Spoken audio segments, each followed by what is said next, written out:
This is Hands Like Hide, a podcast for men who know the weight of a long day, the ache of sore hands, and the pull for something more. Through raw stories, biblical truth, and practical wisdom, we explore recovery, growth, and how to become the man you were intended to be.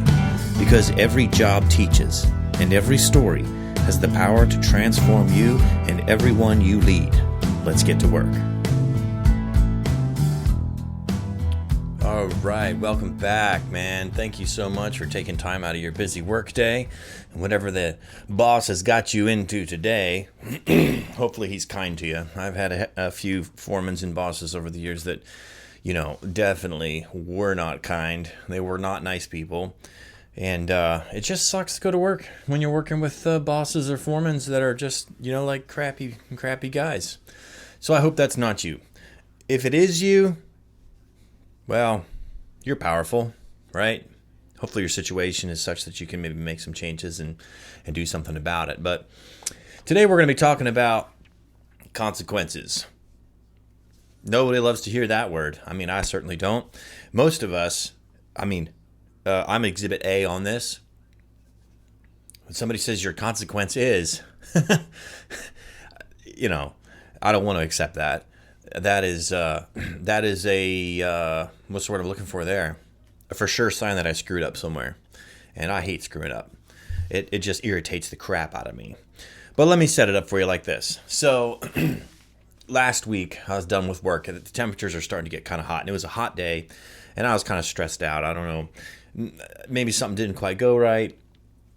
Maybe I was just having an off day, right? I'm not above, bad choices on good days. I'm not above having a rough day. And I was jonesing for some cookies.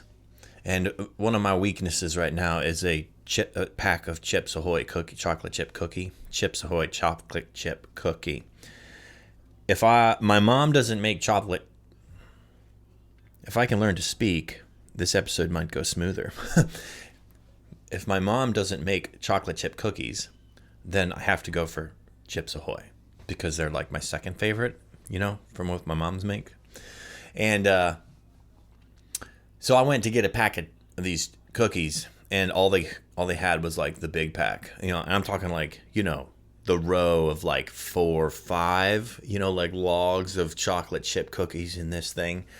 And so like the convenience store is maybe 4 miles from my house, and there may or may not have been 80% of that pack eaten by the time I got home. What can I say? So, and I knew my wife would like some and my son would like some. So I'm like, I won't eat all of them because, they would probably want a couple. Not very generous of me, I know. But so I get home and I put 3 of them in my hand, and I kind of close my hand with these cookies in my fist. And I walk up to my boy, and he's there in the barn, and we're hanging out like we do every day when I go home from work. And I hold up my fist to him that has these cookies in them. And he like starts looking. He's like, "What you got there?" And I'm like, "I don't know. Check it out." And it's like, "Hold out your hand." And he was like, "No." Right? I'm not holding out my hand. I'm like, "No, these are for you. Hold out your hand." And he was like looking down, trying to look around my hand, get down real low, looking up underneath my hand. And I said, "What, don't you trust me?" "No, I don't trust you," is what he said. And I kind of was like, "What do you mean by that?" He was like, "That's your fault. I don't trust you. You caused that. That's on you, man." My wife sitting there, and she just started chuckling because, she gave me this shrug, and she's like, he's right. So in that moment, I could have responded in a couple of different ways. I could have just blown it off like, it ain't no big deal. But I chose to just kind of receive that honest feedback, because what that was is a natural consequence from actions that I have taken with my son years and years ago when he was much smaller, when he trusted completely. And I said, "Bo, hold out your hand. I got something for you." And I was holding a frog, my little frog I caught, and he's 4 years old. And he holds out his hand, and I drop a frog in his hand, and it freaks him out, and he screams. Right? So hopefully you haven't done anything like that to your kids. If you did, I'm telling you there's hope for you. I can promise you there's hope for you. We can make some decisions moving forward. But, back to the cookie incident. Well, that's you. You caused this. That's on you. Natural consequence. Broken trust. Too many pranks that freaked him out. He learned, if Daddy comes up to me and he's holding his hand closed and said, "Here, open your hand," there's been times in the past that what has been in his hand is not pleasant. It's something that's not good. It's not a cookie. It's something gross, maybe. So a logical consequence to that, this is kind of the differences that we're going to talk about. Natural and logical consequences. Natural consequences are things that are like inherent. They're like part of reality. They are the natural result of an action. So in this case, my son's natural consequence was broken trust to me, holding something in my hand that was uncomfortable to him. Okay? A logical consequence is something that somebody chooses to do in addition to the natural consequence to, further back up or carry weight or further reinforce the severity of the situation. So like in this example, I could choose to have a logical consequence to say, well then moving forward, I will always show my hand before asking him to open his, right? So that is a logical consequence of me choosing to interact with him in ways that have broken trust in the past, right? So I can choose to do that on myself. Likewise, my son can choose a logical consequence of, "Dad, if you ask me to hold my hand out because you want to give me something, I won't do that until you show me what's in your hand." Right? So that could be a logical consequence in this situation.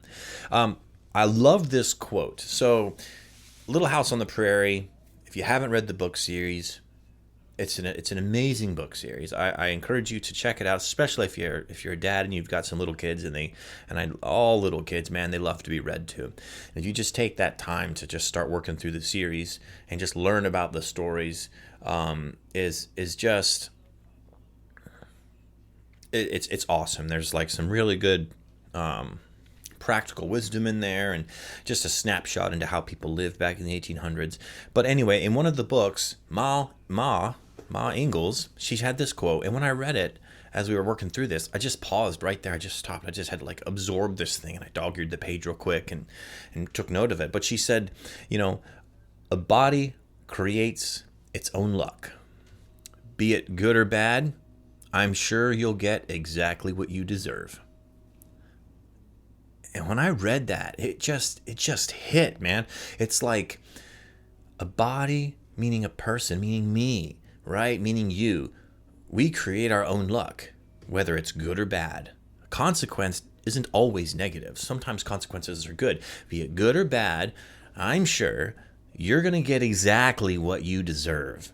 Let's just think about that. Your actions shape outcomes. Does that make sense? Proverbs 11:18 kind of backs this up. Proverbs says, "The one who sows righteousness reaps a sure reward." Right?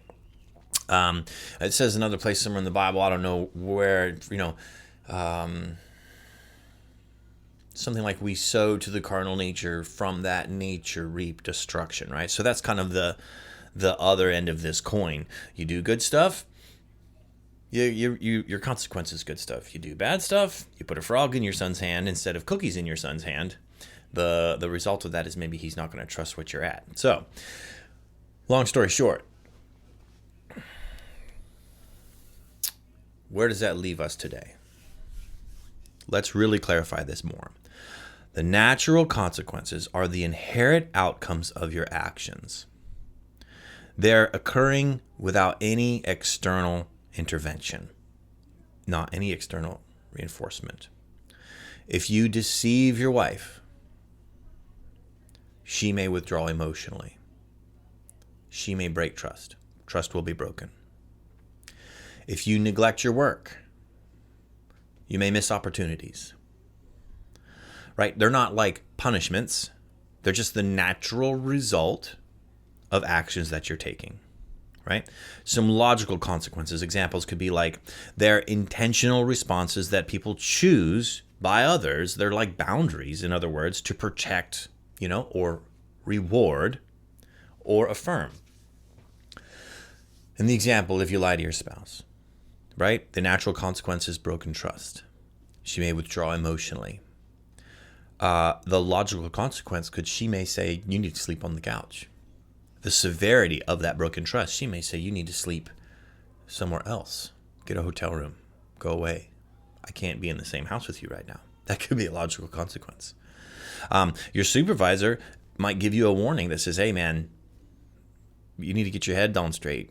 You're slacking off in the job, whatever it is. Like, you're making too many mistakes, too many accidents. You're forgetting too much stuff. And you might need to be watched. That was a line that I heard early on in my masonry career. I was in my mid-20s, and I thought I was the man when it come to laying brick and laying block. I thought I knew it all. I thought I was the fastest. I thought I was the best. And I was on this crew of guys, and we're laying brick on I think it might have been like a TJ Maxx warehouse or something like that, a store. And we're laying brick, and we're up on the scaffold, and we're going to town with it and everything. And I was using my level, and I was like building this, this column, this pier, and I thought we're doing great. Yeah, man, it's out a little bit. That's no big deal. And we're just laying this thing up, and we get to the top, and it's like it didn't measure.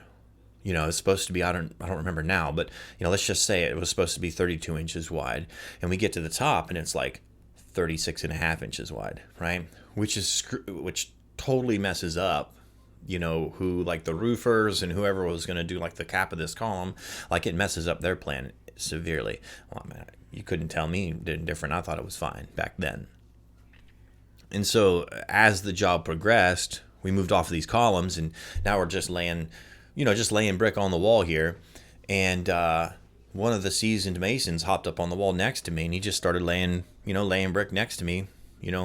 If you've ever seen masons working on scaffolding, they're shoulder to shoulder. Like we stretch out, we give ourselves space, but like, you're right there working with the guys. And the foreman said to the seasoned guy, hey, watch him.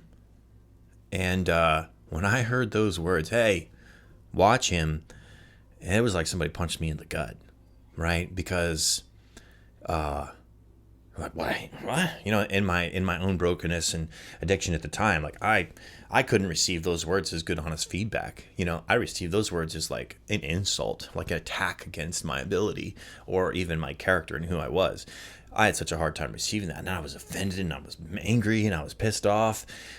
But that is a logical consequence of poor performance, right? The supervisor says to an accomplished mason, hey, watch him, because he's careless, he's forgetful, he's not thorough in his work.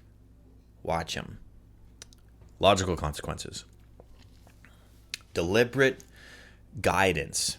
They reinforce positive behavior, or they help make it really uncomfortable if you're not going the right way, right?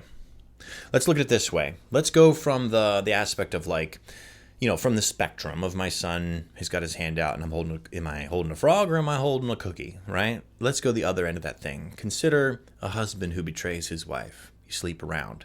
You watch porn. She finds out. You go through discovery. All right? Let's consider the far end of this thing. You've betrayed your wife through infidelity and deceit, through lying. The natural consequence of that is a break of trust that is the most extreme break of trust that is possible in a relationship. The sense of safety of the marriage has been completely eroded and destabilized. Her sense of security is now gone. She has none. Just like that. This trauma that has now occurred in the marriage, in her, it's called betrayal trauma, is not something imposed on the outside. This naturally occurs in an instant where there is lying and infidelity together. She may choose, right? Well, let's back up. What happens to the relationship and what happens to her in that moment is not a choice on her part. It is a natural byproduct of the infidelity. She may follow up the logical consequences with divorce, sleeping in another room, getting into some accountability, getting into some therapy, requiring you to get into some therapy, some accountability, some groups, requiring passcodes on your phone. There could be just like a long list of logical consequences that come out from infidelity and lying. You may have to get a new job. You may have to move. Like, the list goes. Psychiatrist Tim Jennings, he puts it this way: you can never avoid the truth. You can only delay the day you have to deal with it. Let that sink in for a second. A lot of us, I know I did for years and years, no one will ever find out about that. But then when it comes out, and now it's known, there's a whole bunch of consequences that, I don't want to deal with, or that I have to deal with, or that I was just trying to avoid to begin with. Galatians 6, 7, and 8 backs this whole concept up. A man reaps what he sows, right? It may not happen today, but it may happen in the future at some point, right? And so we've been talking on the negative side of these consequences for quite some time now, the natural, logical stuff. But let's look at like the positive side. Let's flip this coin over and let's consider what happens though with positive consequences, right? So let's just say positive consequences, they yield positive outcomes. So let's just say if you're being open with your buddy, you're being open and transparent with your guy, what's the consequence of that, right? It's increased trust. The natural consequence of being open and transparent is increased trust. A logical consequence to that could be your buddy calls you up and gives you a serious attaboy, pat on the back, and tells you how much he appreciates you and loves you because you helped him do something, or just because you're funny, maybe it's just the way you crack jokes, and he loves it, and he just decides to tell you one day how much I love your sense of humor. That this kind of stuff like fosters stronger relationships and natural consequences. So Hosea 10:12 captures this whole idea even more. Sow righteousness for yourselves, reap the fruit of unfailing love. Man, let that set in. So righteousness, right? So do what's right. Do what's right. Do the good thing. And reap the fruit of unfailing love. That's a natural consequence of doing what's right, doing the right thing. Sowing integrity cultivates love. A tangible reward in your relationship, man. We all want love. I know I do. Man, doesn't it feel good to be loved? It's a path forward for you. Do the right thing, sow righteousness, and reap unfailing love, the natural consequence of that. All right, so how do we do this? Well, let's look into some practical steps to recognize and accept these consequences. This is what you can work out in your journal this week.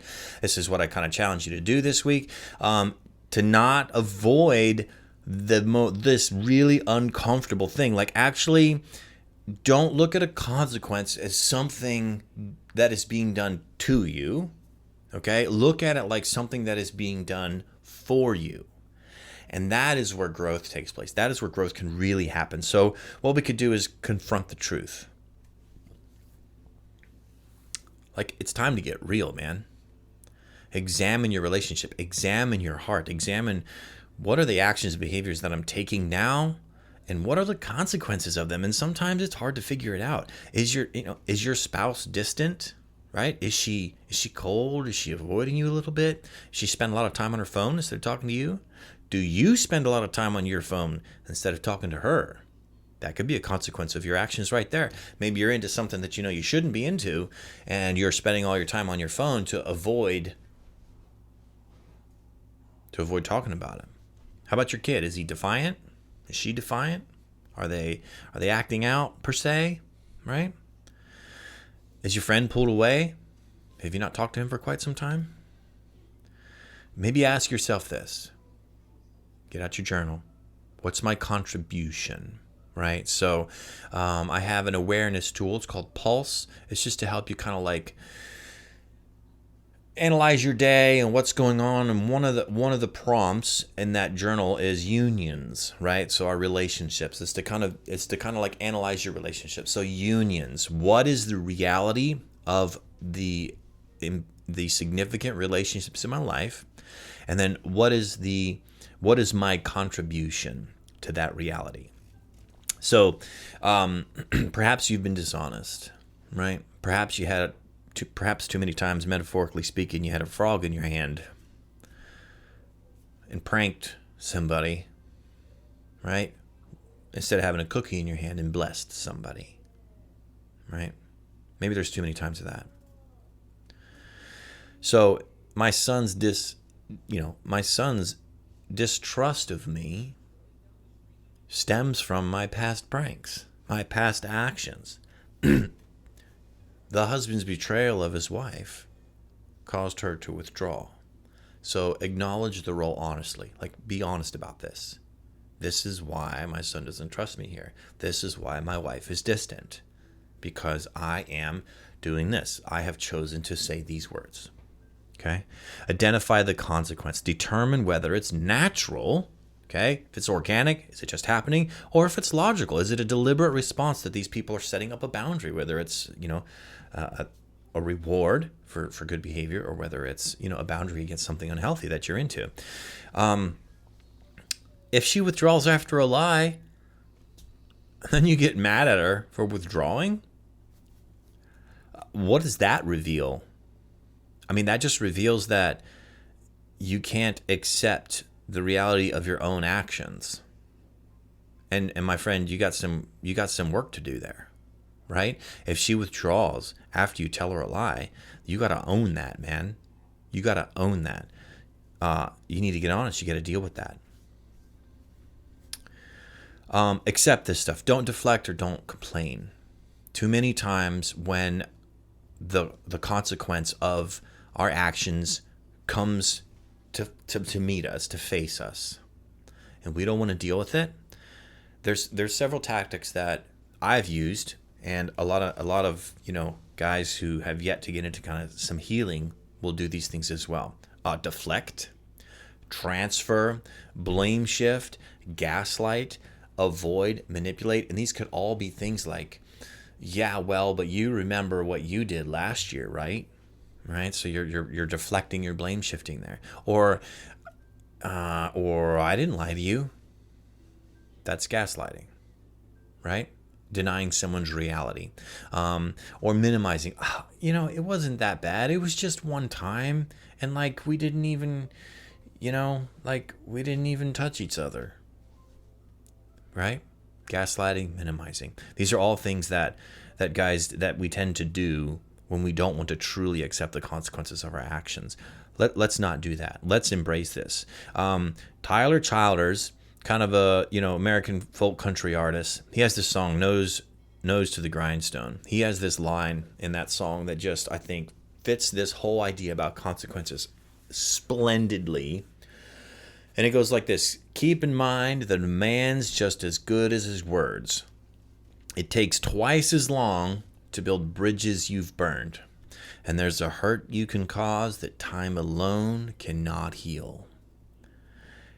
And I just think that he captures the essence of a careless man who has the consequence of his actions and behaviors has destroyed a relationship, and it takes a long time to rebuild that bridge.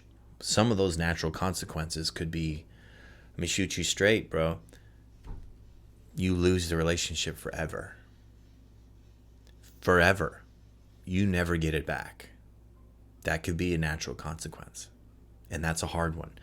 That, my friend, is a hard one.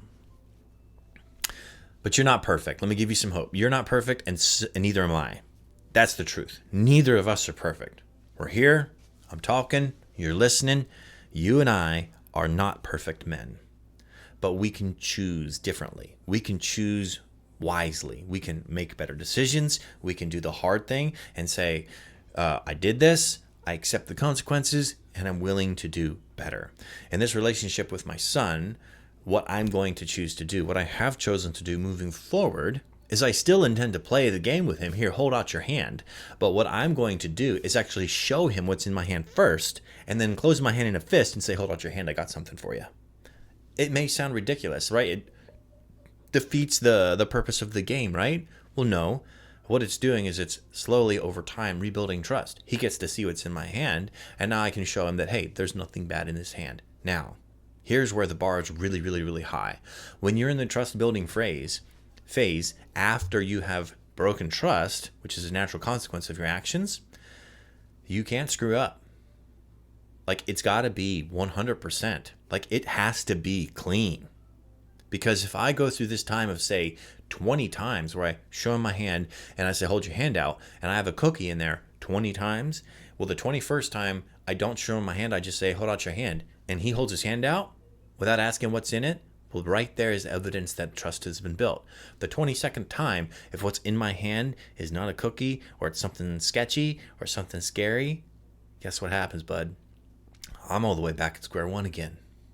But the problem is, now it's going to take twice as long to rebuild that bridge that I burned, because trust was there, it got broken, trust was rebuilt to a point, and when it got broken a second time, it starts further back. Because now not only does he have to do I have to rebuild the trust, right, for that first part until I broke it. Does this kind of make sense? And I think that's where Tyler Childers gets it. It takes twice as long to build bridges you've burned, and there's a hurt you can cause that time alone can't heal. Some of these relationships where there's been cheating and infidelity and extramarital affairs, the wife can deal with the acting out. We hear this all the time. We hear this all over the place. She can deal with the infidelity, the porn. She can deal with that. What she can't deal with is being lied to. What she can't deal with is not really knowing what's going on, what's the truth. So just let that sink in. The next time you're kind of on the fence about, should I or should I not do something or say something. I want to give you this hope. Accept a consequence. View it as this is being done for me, for my good, for my growth, for my development, for my leadership, for my capacity to love and to pour into the lives of my wife or your girlfriend or your family, your mom, your dad, your brothers and sisters, your children. Consequences is like some of the best feedback you could get, be it good and bad, to tell you where you're going in your life. I really thank you so much for spending your time with me today. This is Hands Like Hide. I'm your host, Charlie Pfeiffer, and reach out to me on Instagram. I'm on Hands Like Hide, and we can talk about this and meet up if you want. Until next time, bye-bye.